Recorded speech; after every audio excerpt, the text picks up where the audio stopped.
All right, so who can raise their hand and tell me first of all, what are zeros? What are they? X-intercepts, right? So zeros is just another word for X-intercepts. I'm always going to be using them interchangeably because they'll use zeros, solutions. They won't ever say like aka X-intercepts. They'll always just say one of those words. You need to know it means X-intercepts.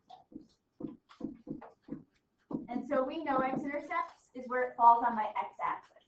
Did anyone get the 2 zeros or X-intercepts on here? What are they? -2, 0, and 6, 0. Perfect. So X-intercepts are where they fall on the X-axis. Let's make sure we put those phones away. Let's make sure we're focused. This is a quick lesson. It's the second half of what we did last class. Y-intercepts. Who can raise their hand and tell me what the Y-intercept is? The highest point. Not the highest point. What's that called? The highest point right here. Vertex, right? So, but you can give me the vertex. What is the vertex? A. So the y coordinate is 8. What's the x coordinate? Oh, 2. 2. So your vertex is 2, 8, the highest point. So I remember when I write vertex, although this looks like an N, I know it's your lowest or your highest point. So now that we know the vertex, who can raise their hand and give me the axis of symmetry? Jay.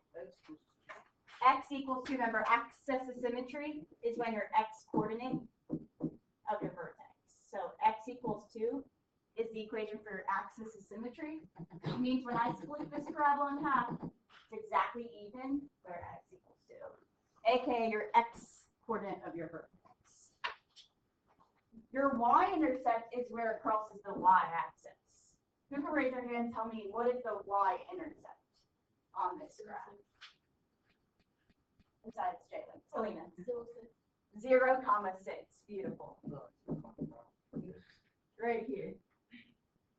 So it's right where it crosses that y-axis. And I remember it's my y-intercept because I can make a y-axis. Leading coefficient, is this a positive Patricia or a negative Nancy? Negative Nancy. See her frowning? So since she's frowning, we know our leading coefficient is negative. And we know since it's negative and it's frowning, see how it's going down, the arrows? We know it's concaving down. So concaving just means where the arrows are pointing. So if the arrows are pointing down, we know it's concaving down. If the arrows are pointing up, it's concaving up. I forgot one, which is min or max. So who can raise their hand and tell me, is this a minimum? Is the vertex a minimum or a maximum? Maximum, right? And so we can see because it's the highest point right there, we know we're going to have a max. And it's always your y coordinate of your vertex. And we know the y coordinate of our vertex is 8. So the maximum here is where y equals 8, right? Here's the highest that point goes, that parabola goes. Does that make sense? Okay, we're just going to continue on with a few more vocabulary words. These are pretty easy. Yeah. Where it says function. But I'll come back to it because we're going to get started with our notes. So your notes are the pink sheet. It's exactly the same graph as it was yesterday, or Monday, Friday, whatever day it was. And so we're just doing the second half of vocabulary words, so you hold it the same way. And most of these vocabulary words should look familiar. So you guys are holding it this way. This is a short lesson. Let's make sure we put those phones away. Just like this, the same way as the last time. So like this. The other way. Yeah, if you, so on, as soon as we're done, you'll go to the wording. Anybody else need help holding it? There you go. So the title's on the outside where this character is. Okay, so we're going to start with domain. And so the vocabulary word is no different, but how many people, when we learned about domain and range, how many people were confused with infinity and negative infinity and all understood a couple of us? So basically what we're doing is we are going to be dealing with a lot of infinity and negative infinity, and that's why I made it its own separate part. So it is just a continuation, the characteristics, but because we get confused with infinity and negative infinity, I made it its own little section. So first is domain. And so domain means the x coordinates or the y coordinates? X coordinates. So we know domain are x values. And we also know it's when we scan the graph from left to right. Scan the parabola, in this case, from left to right.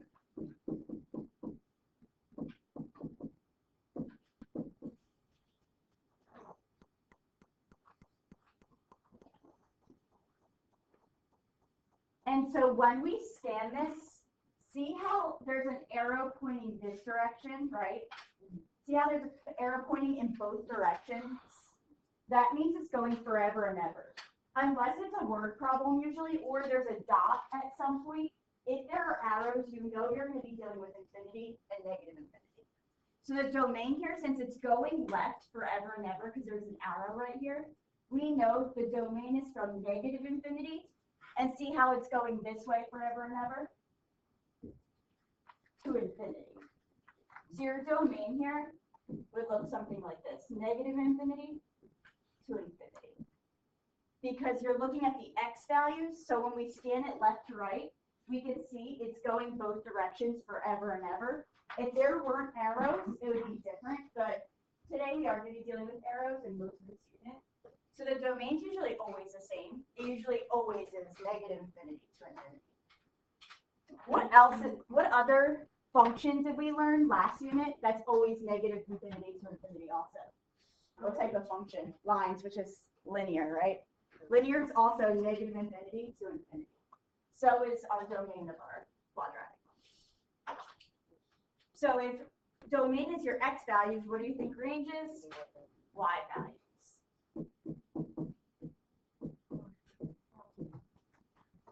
And here we scan the graph or scan the parabola from down to up.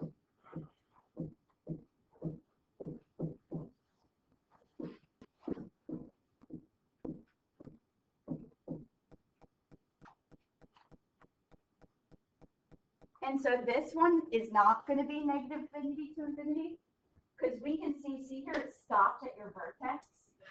So the lowest y coordinate is right here, which is your minimum, right? What is this y coordinate right here? -4. And so because our y coordinate is -4 and it touches it, remember it's going to be a bracket. And so the smallest y, see how it doesn't fall below this line? But it touches it right here.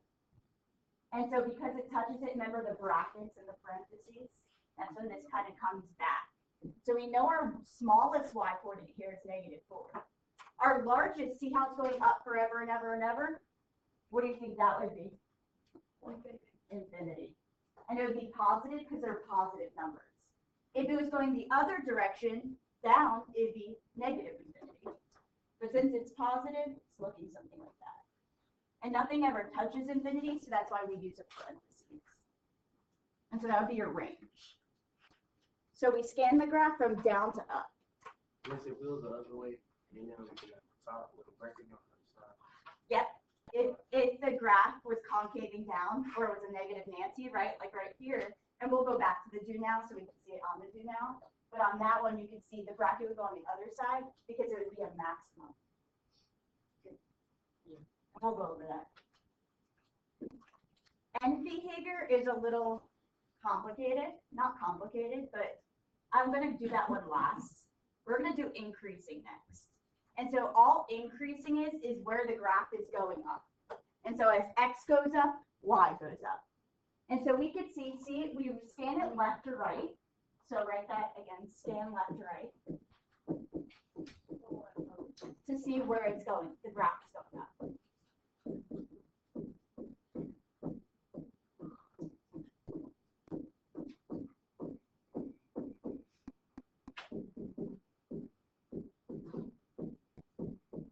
it usually looks like something like this. So as x increases, f of x increases,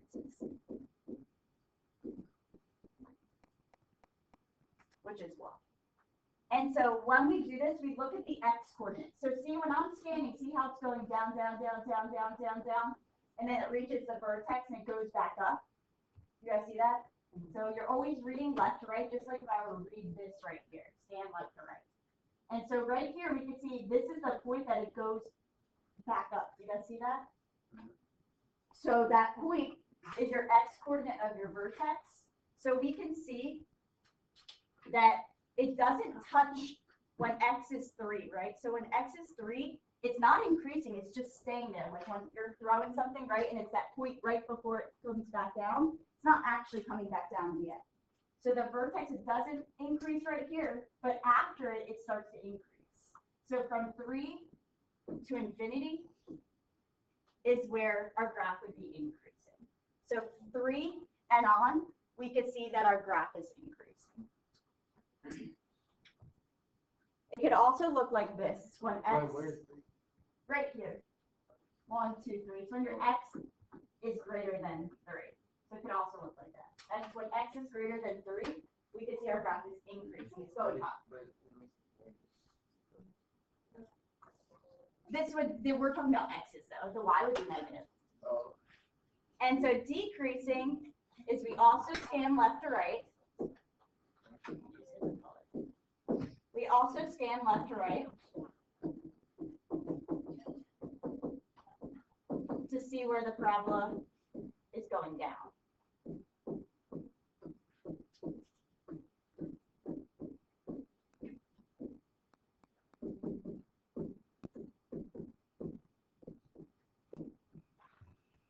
And so right here, we could see it's going down all the way up until x is 3, right? Which is your axis of symmetry. So we would do when x is less than 3, it's decreasing, or it's negative infinity to 3. All of those, doesn't matter which one you write down, they both mean the same thing. It means the parabola is going down until it hits when x is 3, which is your axis of symmetry.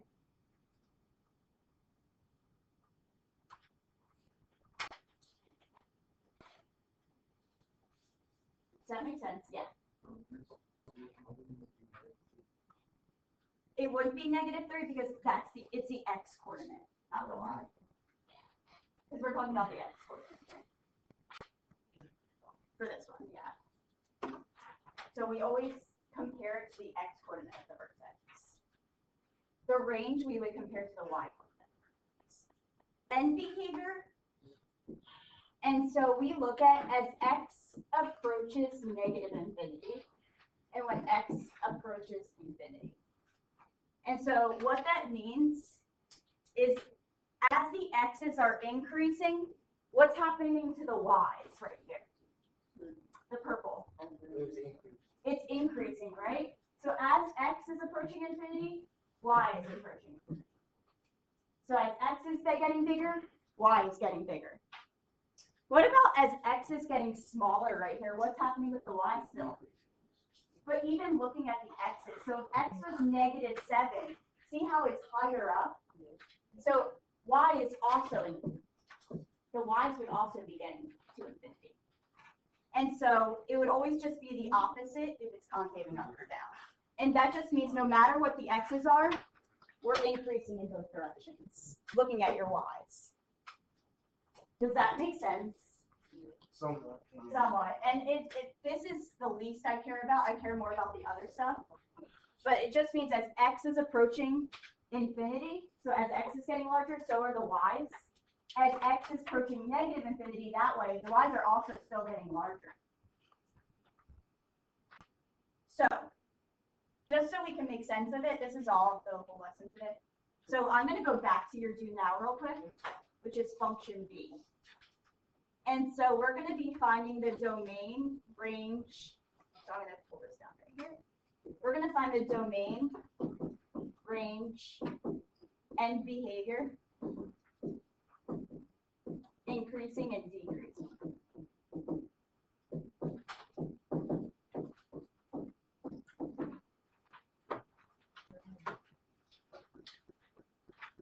And so we know the domain is always the same in parabolas.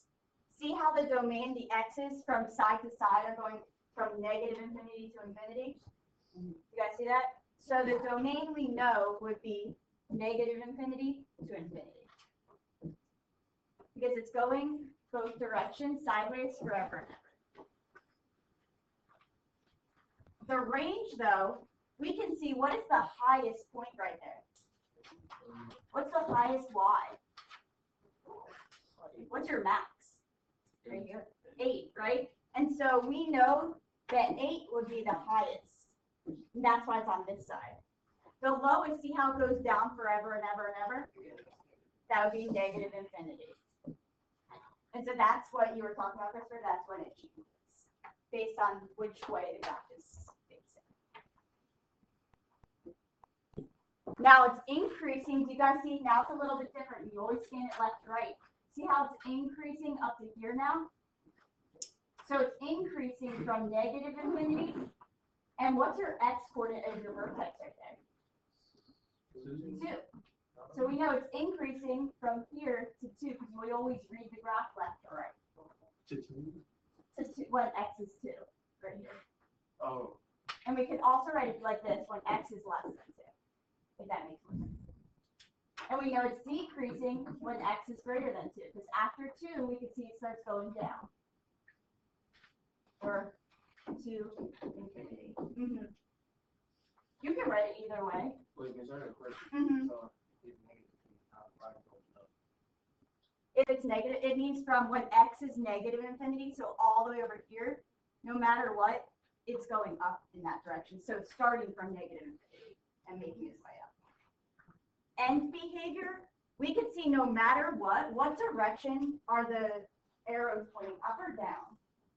Down. Do you guys see that? So no matter where the x is going, so as x approaches infinity, as x approaches negative infinity, we know the y's are both going to be going in the same direction, and that's negative infinity now. Because we can see they're going down no matter what. Yeah, but what are you talking about? I can find it. You talking about the Right here, yeah. And so since they're both going down, we know no matter what about the x's, we know the y's are going to start going down. Does that make sense? You all have time to practice this today. And so what you're doing is with your group, you have all these cards. Do you guys see them? And so you guys have on the front of your sheet, they give you some of the, I crossed out the equations because I don't want you guys doing that yet. So they give you some, here we go. They give you some of the answers. And so see how we can see, okay, when you turn your page over, like flip it right here. So it looks like this. And so here's function B, here's this page. And I can see, oh, I'm trying to figure out which function has a maximum, opens down, and has a vertex of 2, 8. Hint, hint, it's the one that we just did. So this would be function B, and that's the one we just did together. And so you guys can split them up and like each get a couple, or you can do it together. And then all you're doing for the rest of it is like filling in the blank. So what was the x-intercept of function B? What did we just find? And 6, 0. And so we're just filling in the blanks. And the range, what was the range of it?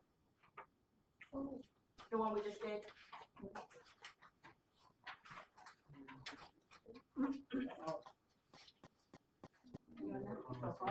What is it? 0.6 is the y-intercept. What was the range of this one we just did right here? The range was negative infinity to 8. Because see, it was negative infinity, and the highest the range went was 8. So this would be, I would put negative infinity to 8. And that's what you're doing for each one. You don't need to fill in the equations because we didn't learn that yet. And so like for this next one, you would try to find a card that had 7, 0, only has one x-intercept. And the range starts at 0 and works its way up. And so you would try to find the card that goes along with these two and then fill in the blank. max is like the highest point, so a max would be on a negative and min would be on a positive. So do you guys get what you're doing? Give me a thumbs up if you guys got what we're doing. So you would find these things, opens up, and you're filling in the blanks of the ones that aren't there, but make sure to put the function right there. So you got it right. And so you'll have the rest, almost the rest of the class, the last 10 minutes, I had to check for understanding, which is this right here. And so you're just identifying each of these things on the graph. Does that make sense? I didn't realize that it was the same graph that I already used. So lucky you guys.